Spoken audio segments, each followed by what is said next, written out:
कि 50% आरक्षण अनुसूचित जाति, आदिवासी भाई, तो दलितों, आदिवासियों, पिछड़ों और अल्पसंख्यकों, इन 4 वर्गों के लोगों के लिए, इन 4 श्रेणियों के लिए भारतीय राष्ट्रीय कांग्रेस के 50% पद आरक्षित होंगे।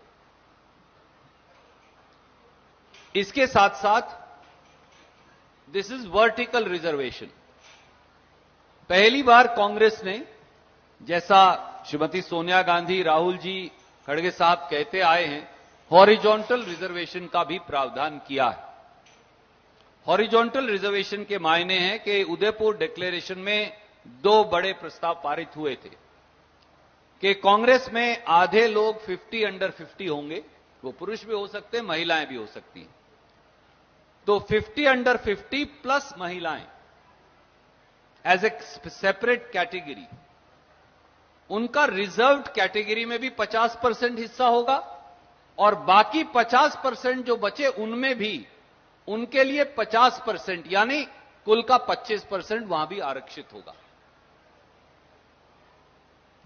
तो इसलिए ये हॉरिजॉन्टल एंड वर्टिकल दोनों रिजर्वेशन है। तो अगर आप दलित हैं, आदिवासी हैं, अल्पसंख्यक हैं, पिछड़े हैं, इनके अंदर भी आधी रिजर्वेशन इन वर्गों के साथ साथ इन वर्गों में से 50 अंडर 50 और महिलाओं की होगी। और जो बाकी 50% हैं जो अनरिजर्व्ड, अगर मैं ये शब्द यूज करूं, उनमें भी आधी पोस्ट्स 50 अंडर 50 और महिलाओं के लिए आरक्षित होंगी। तो उनमें से भी 25% हो गई, समझ लीजिए, ओवरऑल 100% की किटी का। ये सामाजिक न्याय की क्रांति का एक नया आगाज है जो किसी और राजनीतिक दल ने नहीं किया।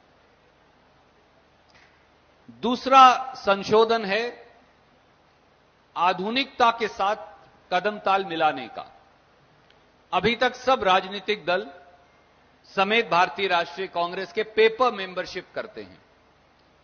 हमने इस बार डिजिटल मेंबरशिप का कॉन्सेप्ट किया था और जयराम जी ने उसे बड़ा तफसील से देखा।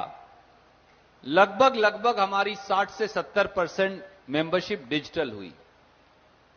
तो उसको रिकॉग्नाइज करते हुए 1 जनवरी 2025 और उसके बाद जो हर चुनाव होगा, पार्टी का जो सारा डेटा होगा वो केवल डिजिटाइज होगा, वो केवल डिजिटल फॉर्मेट में होगा, no paper formats. It is environmental friendly, it is also in tune with the times. संगठनात्मक दृष्टिकोण से एक क्लियर डिलिनिएशन की आवश्यकता थी। तो कई प्रांत मंडल कमेटी बना लेते थे, कोई ग्रामीण कमेटी बना लेता था, किसी प्रांत के अंदर पंचायत समिति के स्तर की कमेटी थी। तो कुछ इस प्रकार की भिन्नताएं आ रही थी। इसलिए अब हमने निर्णय किया है कि हमारा यूनिट बड़ा क्लियर होगा। Number 1, booth is the unit, that remains A primary unit, पहले भी वही था। उसके बाद पंचायत कांग्रेस कमेटी, क्योंकि आप जानते हैं हिंदुस्तान में बहुत जगह गांव और पंचायत में अंतर है, तो इसलिए पंचायत डिलिनिएटेड यूनिट है, वो डिफाइंड है हर प्रांत में। तो पंचायत कांग्रेस कमेटी। उसके बाद इंटरमीडिएट कांग्रेस कमेटी, कहीं उसे जनपद बोल देंगे, वो पीसीसी की मर्जी है, कहीं उसे मंडल बोल देंगे, कहीं वो किसी और नाम से बोल सकते हैं, वो उनका अधिकार क्षेत्र है।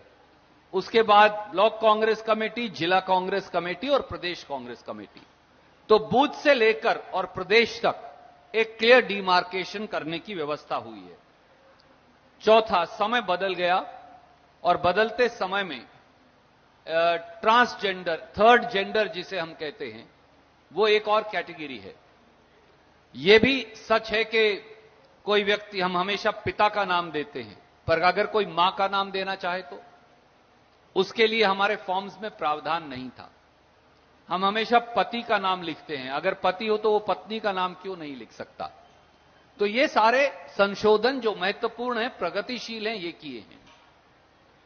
राजीव जी ने स्थानीय निकायों को, पंचायती राज संस्थाओं को अधिकार दिए थे।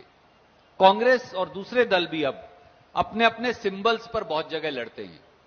तो जहां जहां सिंबल्स पर हमारे रिप्रेजेंटेटिव लड़ते हैं और जीतते हैं, अगर कोई स्टेट कोऑपरेटिव बैंक का चेयरमैन चुना गया है या स्टेट मार्केटिंग सोसाइटी का या कॉरपोरेशन का चेयरपर्सन चुना गया है, महिला हो या पुरुष, तो वो प्रदेश कांग्रेस कमेटी के सदस्य हो जाएंगे। जो जिला पंचायत के अध्यक्ष होंगे वो भी पीसीसी के डेलीगेट्स अपने आप बन जाएंगे। जिला पंचायत मेंबर इत्यादि इसी प्रकार से, जो म्युनिसिपल काउंसिल्स के प्रेसिडेंट्स हैं वो अपने आप डीसीसी के डेलीगेट हो जाएंगे, और इसी प्रकार से ब्लॉक में।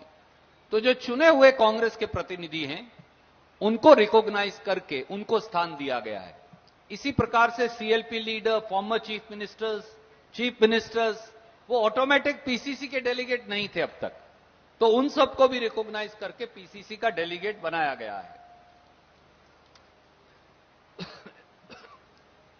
लगातार यह महसूस किया गया कि जनसंख्या बढ़ गई है, कांग्रेस की मेंबरशिप भी कई गुना बढ़ गई है, कई गुना बढ़ गई, परंतु कांग्रेस के एआईसीसी के सदस्य उतने ही हैं।